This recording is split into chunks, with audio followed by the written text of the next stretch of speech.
Universe நேயர்களுக்கு எனது அன்பான வணக்கத்தை தெரிவித்துக் கொள்கிறேன் தோழர்களே.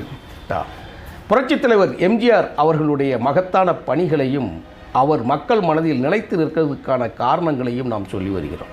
நான் எப்பொழுதும் போல் சொல்லுகிறது, இந்த மாதிரி தலைவர்களின் நற்செயல்களை நாம் பின்பற்றி இந்த சமூகத்திற்கு நாம் மறைவதற்குள் ஏதாவது ஒரு நல்ல காரியங்களில் ஈடுபட வேண்டும் என்பதற்காகவும், இந்த சமுதாயத்தில் நாமும் ஒரு மகத்தான மனிதனாக வாழ்ந்து மறைய வேண்டும், ஏன் நாமும் ஒரு தலைவராக உருவாக வேண்டும் என்பதற்காகத்தான் இளைய தலைமுறைக்காக நான் இந்த காணொளிகளை பதிவு செய்து வந்து கொண்டிருக்கிறேன் தோழர்களே.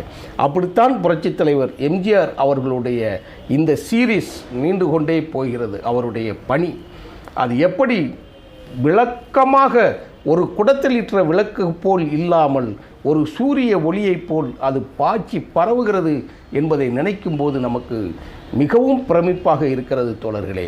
அந்த வகையில் ஒரு அமைச்சர், இந்தியா சுதந்திரமடைந்த காலத்தில் மகத்தான ஆட்சியை தந்து கொண்டிருந்த ஒரு காங்கிரஸ் கட்சி, இந்தியாவின் விடுதலைக்கு மிக முக்கியமாக இருந்த மகாத்மா காந்தியடிகள், ஜவஹர்லால் நேரு அவர்களால் போற்றி அப்படியே வளர்த்தெடுக்கப்பட்ட ஒரு கட்சி, தமிழ்நாட்டில் அது நீக்கமற ஆட்சியில் இருக்கக்கூடிய நேரத்தில் அப்பொழுது காமராஜர் அவர்கள் முதலமைச்சராக இருக்கிறார். அவருடைய ஆட்சி காலத்திலேயும், காமராஜர் ஆட்சி காலத்தில் தான் மந்திரி சபையில் யார் யார் இருக்க வேண்டும் என்கின்ற 10 எண்ணுக்குள் இருக்கக்கூடிய ஒரு அறிவிப்பில் அதில் முக்கியமான நபராக காவல்துறையை தன் கையில் வைத்திருந்தவர் மதிப்புமிக்க கக்கன் அவர்கள். அவர் ஒரு ஒடுக்கப்பட்ட சமூகத்தை சேர்ந்தவர், மதுரை பகுதியை, அதாவது தமிழ்நாட்டின் தெற்கு பகுதியை சேர்ந்தவராக அவர் இருந்தார்.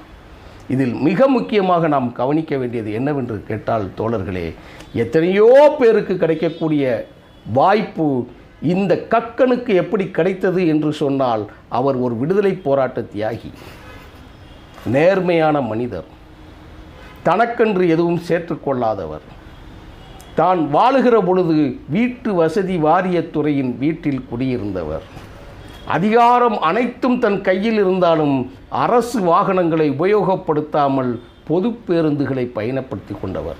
இன்றைக்கும் அப்படி சில அரசியல் தலைவர்கள் இருக்கிறார்கள். நாம் இன்றும் மதிக்கக்கூடிய தோழர் நல்லகண்ணு அவர்கள் நம் ஆளும் சாட்சியாக இருக்கிறார்.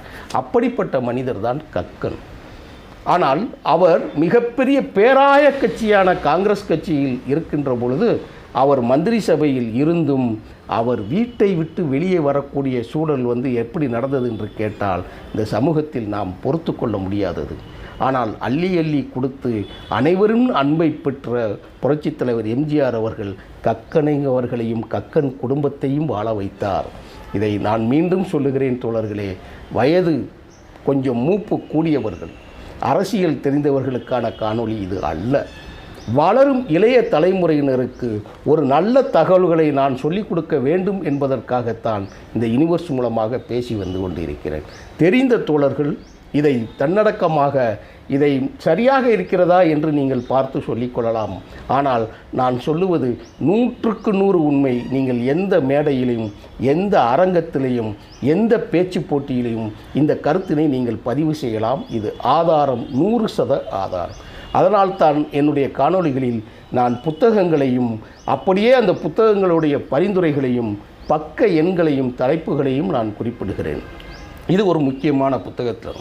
ஏன்னா எல்லா செய்தி, இப்போ எனக்கு தெரியக்கூடிய செய்திகள் எல்லாம், நான் வரலாற்றுத் துறையில் நான் மாஸ்டர் டிகிரி முடித்தவன், தமிழ் துறையில் நான் முதுநிலை டிகிரி முடித்தவன், நான் சில பட்டங்கள் பெற்றிருக்கிறேன். அதை பற்றியெல்லாம் இந்த காணொளியில் சுயபுராணமாக நான் சொல்லுவதற்கு விரும்பவில்லை. ஆகவே நான் சொல்லுவது எல்லாமே 100க்கு 100 உண்மை என்பதைத்தான் நான் சொல்லுகிறேன். அரசியலை கூர்ந்து கவனித்து வருகிறவன் என்கின்ற முறையில் என் வார்த்தையில் இருந்து பொய்யான தகவல் வரவே வராது. அப்படி சரி, கக்கன் ஒரு மாபெரும் தலைவராக மக்கள் மனதில் நீக்கமற நிலைத்து நிற்கக்கூடிய ஒரு தலைவர். அவருக்கு எப்படி ஏழ்மை சூழ்ந்தது? அரசு அதிகாரத்தில் இருந்தவர், அரசு கஜானாவை கையாண்டு கொண்டிருந்தவர், மக்களை கட்டுப்படுத்தக்கூடிய காவல்துறையை தன் கையில் வைத்திருந்தவர். மந்திரி சபை காலியான பிறகு அவரும் சக மனிதனாக வீட்டுக்கு வந்து விடுகிறார். 1967 நடந்த பெரும் அரசியல் புயலில் பேரறிஞர் பெருந்தகை பேரறிஞர் அண்ணா அவர்கள் ஆட்சிக்கு அமர்கிறார். ஆனால் கக்கன் இருந்தது காமராஜர் ஆட்சி காலத்தில், பக்தவச்சலம் ஆட்சி காலத்தில். இவர்களுடைய ஆட்சி காலத்தில் தான் சில சம்பவங்கள் நடந்தது. அது தொடர்ச்சியாக சிலதை பார்ப்போம். எடுத்துக்கொண்ட தலைப்புக்கு மட்டும் நாம் போய்விடுவோம். இப்போ பக்தவச்சலம் மந்திரி சபைகள் அதிக்கும் போது கக்கன் தோர்த்து விடுகிறார். முதலமைச்சராக இருக்கக்கூடிய காமராஜரும் தோர்த்து விடுகிறார். முதலமைச்சராக லைவில் இருக்கக்கூடிய பக்தவச்சலமும் தோர்த்து விடுகிறார். மிகப்பெரிய மிராசுதாரர்கள்லாம் 67 அடித்த சுனாமியில் சுருண்டு விட்டிலே விழுகிற பொழுது அந்த புயலில் தோற்கடிக்கப்பட்டவர் கக்கன் அவர்களும். ஏனால் காங்கிரஸ் பேராய கட்சியின் அன்றைய நிலை அப்படி இருந்தது. இதில் நம்மளை ரொம்ப சுத்தப்படுத்தி நம்ம பேசி சில காணொளிகளில் சொல்கிறாங்க, நீங்கள் எங்கள் காமராஜரை பற்றி பேசினால், இல்லை என்றால் எங்கள் தலைவரை இப்படி பற்றி பேசினால், தோழர் இளையராஜா அவர்களை தவறாக பேசினால் அப்படின்னு தவறான சில கமெண்ட்டுகள் சொல்கிறார். அதற்கு நான் பொறுப்பல்ல. உள்ளதை உள்ளபடி பதிவு செய்கிறேன். அடுத்த இன்னும் ஒரு 100 ஆண்டுகளுக்கு பிறகோ 50 ஆண்டுகளுக்கு பிறகோ வளரும் தலைமுறைகளுக்கு யாராவது ஒருவர் இந்த காணொளியை பார்க்க நேர்ந்தால் என் செய்தியில் யாரும் மறுப்பு சொல்ல முடியாது. அதைத்தான் நான் சொல்லுவேன். சரி, கக்கன் அவர்கள் வீட்டு வசதி வாரியத்துறையில் இருந்தார் அல்லவா? அவருடைய வீட்டு வசதி வாரியத்துறைக்கு வெறும் வாடகை 170 ரூபாய். அவருக்கு பென்ஷன் கிடைக்கும். தோழர்களே நல்லா கவனிக்கணும், பென்ஷன் கிடைக்கும் அதில். ஆனால் 170 ரூபாய் வாடகை பணத்தை கொடுக்க முடியாத அளவிற்கு குடும்ப நிர்வாகம் தவறாக போய்விட்டது. பணம் இல்லை, குழந்தைகள் படிப்பு பராமரிப்பதற்கு உண்டான செலவிற்கு முடியவில்லை. வறுமை வாட்டி விடுகிறது. இப்பொழுது அரசு துறையில் இருக்கக்கூடிய சென்னையில் வீட்டு வசதி வாரியத்துறை வீடுகளுக்கு நான் சென்றிருக்கிறேன். பல பேர் தாளமாக பெற்றிருக்கக்கூடிய வரலாறும் எனக்கு தெரியும். அந்த வீட்டு வசதி வாரியத்துறையில் வீடுகளை வாங்குவதற்காக கட்சி மாறிய நபர்களும் எனக்கு தெரியும். அப்படிப்பட்ட மற்றவர்களுக்கு மத்தியில் தான் தோழர் நல்லகண்ணு அவர்களுடைய வீடையும் காலி செய்யக்கூடிய உத்தரவு நடந்தது என்று இந்த இடத்தில் நான் பதிவு செய்து கொள்கிறேன். எல்லோரும் இன்று இருக்கிறார்கள் இல்லையா, தமிழருவி மணியன் குய்யோ முறையோ என்று கத்திய பொழுது யாரிடமும் சொல்லாமல் நல்லகண்ணு அவர்கள் அந்த வீட்டை காலி செய்து வேறு வீட்டுக்கு சென்று விட்டார். தமிழ்நாடு அரசாங்கம் அவருக்கு வேறு வீடு அலாட் பண்ணு. ஆனால் அவர் யாருக்கிட்டையுமே சொல்லணும். தமிழருவி மணியனை போன்றவர்கள் ஏன் சமீபத்தில் இறந்தது இல்லையா, ஒரு தெலுங்கானாவின் பாண்டிச்சேரியின் கவர்னராக இருக்க ஒரு கட்சியின் தலைவராக இருந்த தமிழிசையின் தந்தை ஒரு தனி கட்சி நடத்தியவர், காமராஜர் துவங்கிய தனி கட்சியில் தலைமை பொறுப்பில் இருந்தவர் ஐயா தமிழிசை சவுந்தரராஜன் இருக்கிறார் இல்லையா, தமிழிசை சவுந்தரராஜனோட அப்பா இப்போ சமீபத்தில் காலமானார், குமரி ஆனந்தன் அவர்கள். அவருக்கு இந்த அரசாங்கம் வீடு கொடுத்தது. அவர்கள் எல்லாம் அதிகாரத்தை ருசித்தவர்கள். ஏன் இந்த நிலைமை வருகிறதுங்கிறது இப்போது கக்கனுக்கு இப்படிப்பட்ட சூழல் வந்த பிறகு அந்த 170 ரூபா பணம் கொடுக்க முடியாமல் வீட்டை காலி பண்ண சொன்னாங்க. நான் சொன்னேன் இல்லையா, நல்லகண்ணுக்கு சொல்லும் போதே அமைதியாக வெளியே போயிட்டார். அதே மாதிரி தான் கக்கனுக்கு ஒரு சூழல் வருகிற பொழுது அவரும் இது சூழல் கருதி இவர் பிள்ளைகளை கூட்டிக் கொண்டு எங்கே செல்வது என்பது தெரியாமல் அந்த அதிகாரிகளிடம் சொல்லுகிறார், ஐயா ஒரு வாரம் டைம் கொடுங்க, நான் காலி பண்ணிக்கிறேன் அப்படின்னு. சரி என்று, ஏன்னா அவர் முன்னாள் அமைச்சருங்கிற முறையில் அவர்களுக்கு தெரிஞ்சு நேர்மையான மனிதன் என்கின்ற முறையில் அவர்கள் புரிந்து போய்விடுதார்கள். மறுவாரம் வராங்க. அப்பையும் பணத்தை செட்டில் பண்ண முடியலை. 170 ரூபா பணத்தை இப்போது அவங்க வீட்டுக்கு ஜப்திக்கு நோட்டீஸ் கொடுக்குறாங்க. ஜப்தி மீன்ஸ் வெளியேறுவதற்கு உண்டான நோட்டீஸை கொடுக்குறாங்க. வேறு வழி இல்லை. என்ன செய்கிறேன்னா, இருப்பதே இருக்கிறார் புரட்சித் தலைவர் எம்ஜிஆர் அவர்கள்.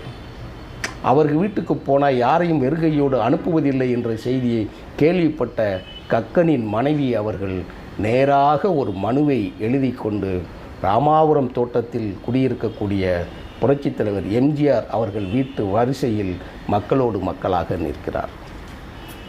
அந்த மனுவை வாங்கி பார்த்து கொண்டே இருந்தவர் இந்த மாதிரி கக்கன் அவர்களுடைய மனைவி வந்திருக்கிறார் என்கிற செய்தி வந்தவுடன் அவர்களால் துணிந்து உள்ளே போய் முதலில் சொல்ல முடியவில்லை. இந்த நிலையில் அவருடைய பிரச்சார கூட்டம் ரொம்ப முக்கியமான தலைமைச் செயலக கூட்டத்தில் இருக்கக்கூடிய எம்ஜிஆர் கிளம்பி போகும்போது அவரிடம் கொண்டு போய் இந்த மாதிரி கக்கனுடைய மனைவி வந்திருக்கிறார் என்கின்ற செய்தியை சொன்னவுடன் பதறி எடுத்து கொண்டு ஓடியாருக்கிறார். என்னம்மா நீங்கள் இங்கே வந்திருக்கிறீங்க, உங்களுக்கு என்ன செய்தி, என்ன வேணும் அப்படின்னு அவர் நிலைமையை சொல்கிறாங்க இந்த மாதிரி என்று. அப்படியாங்கிற வேதனைப்பட்டு, சரி நீங்கள் நல்லபடியாக போங்க, நான் உங்களுக்கு பேசுகிறேன் அப்படின்னு சொல்லிட்டு சாப்பிட வைத்து அனுப்பி விடுகிறார். இப்போது முக்கியமான கூட்டத்தை போய்ட்டு இப்படிப்பட்ட தலைவருக்கு ஏன் இந்த மாதிரி ஒரு நிலை வர வேண்டும் என்கிற இடத்துல என்ன தவறு நடக்குது அப்படின்னு சொல்லி அவர் யோசிச்சுட்டு, வேணால் நம்மளுடைய அரசு அதிகாரத்தை பயன்படுத்தி கக்கன் அவர்கள் கட்ட வேண்டிய வாடகையை தள்ளுபடி செய்யலாம் என்று சொல்கிறார். அதில் தான் சிறந்த நிர்வாகி தான் என்பதை எம்ஜிஆர் இந்த இடத்தில் நிரூபிக்கிறார். இது ஒரு தவறான முன்னுதாரணமாக ஆகிவிடும். இது அனைவருக்குமான பொது செயலாக மாறி ஒரு ஆள் நல்லவருக்கும் கெட்டவராக மாற வேண்டிய சூழல் வரலாம். வேண்டாம், அவருடைய வாடகை பணத்தை நானே கட்டிவிடுகிறேன் என்று சொல்கிறார். கெட்டிவிட்டார். இப்போ முக்கியமானது இதை பாருங்கள். நானே கெட்டி, சில தோழர்கள் நம்ப மாட்டாங்க, அதுதான் அந்த புத்தகத்தை காட்டுறேன். இதுலேயும் பார்த்துக்கோங்க. இந்து தமிழ் திசையில் இருக்கக்கூடிய 3 எழுத்து அதிசயம் எம்ஜிஆர் என்கின்ற புத்தகத்தில் 34வது அதிகாரத்தில் 133, 134, 135வது பக்கத்தில் இந்த செய்திகள் புகைப்படத்தோடு அடங்கியிருக்கிறது. சரியா? சரி, இப்போ கொடுத்த உடனே தள்ளுபடி செய்தங்கிற செய்தியெல்லாம் இதுக்குள்ளே இங்கனக்குள்ளே வருது. சரி, ரைட்டு. இப்போ தள்ளுபடி வேண்டாம், அப்போ நிலுவைத் தொகையை சொந்த பணத்தை வச்சு கொடுத்துட்டார் இல்லையா, அடுத்து என்ன செய்யணும்னு சொல்லி கேட்டால், அடுத்த கூட்டம் சுதந்திர தினத்தன்னைக்கு அவர் அறிவிக்கிறார். என்ன அறிவிக்கிறார் தெரியுமா?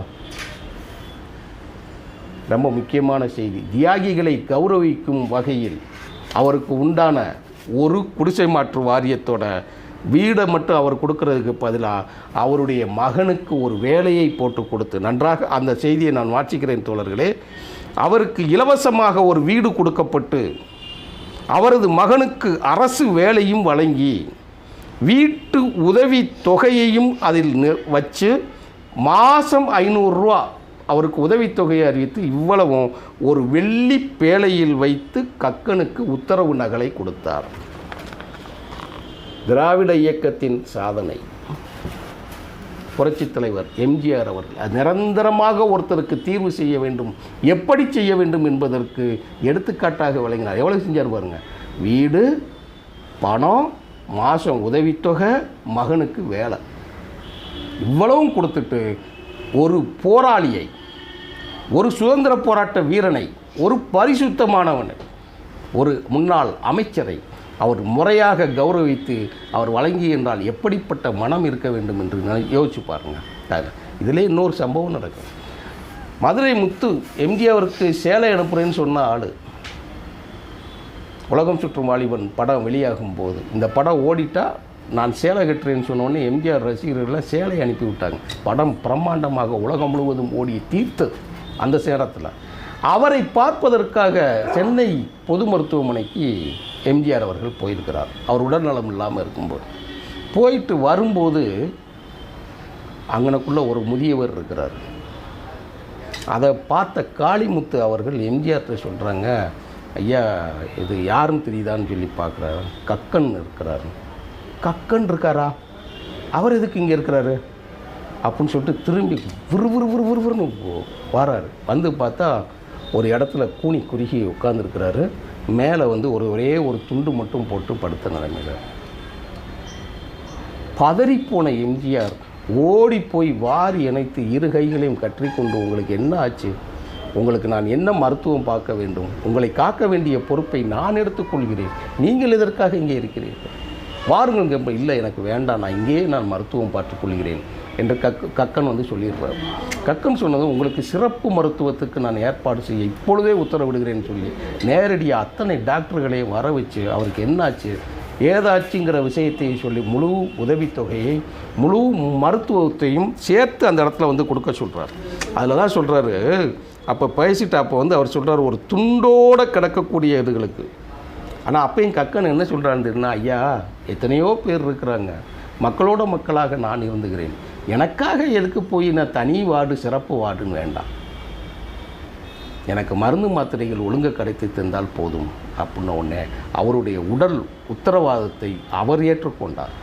அவர் உடல் நலத்திற்கு உத்தரவாதத்தை எம்ஜிஆரே ஏற்றுக்கொண்டார். ஏனால் எம்ஜிஆர் முதலமைச்சர். அதனால தான் அவர் வீடு கொடுக்க முடிஞ்சது, பணம் கொடுக்க முடிஞ்சது, மகனுக்கு வேலை கொடுக்க முடிஞ்சது, அதுவும் ஒரு வெள்ளி தாம்பாளத்தில் வச்சு அவர் கொடுக்க முடிஞ்சது. ஒன்றா இரண்டா யோசிச்சு பாருங்க.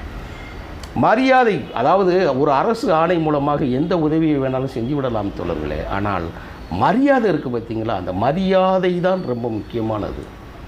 அந்த செயலோடு செய்யக்கூடிய எம்ஜிஆரை நாம் பாராட்ட வேண்டும், மகிழ்விக்க. அதான் மக்கள் மனசில் அவர் நீக்கமர இருக்கிறார், நினைக்கவே முடியலை. அதை சொல்லிவிட்டு அவர் என்ன சொல்கிறாரு, எல்லா கட்சிகளும் இந்த செய்தியை எல்லாம் கேள்விப்பட்டு மறுநாள் பத்திரிகை செய்தியான பிறகு எம்ஜிஆரை பாராட்டி போட்டு தவிச்சு போயிட்டாங்க. முதல்ல வீடை கொடுத்தார், திருப்பியும் போய் மருத்துவமனையில் இருக்கிறார்.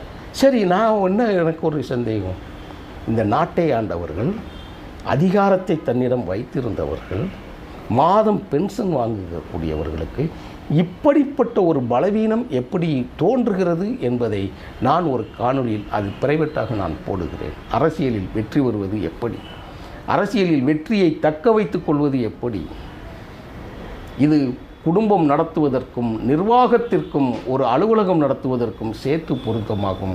இது அரசியலுக்கு மட்டுமல்ல, கம்பெனிகளுக்கும் பொருந்தும், தனிநபருக்கும் பொருந்தும்.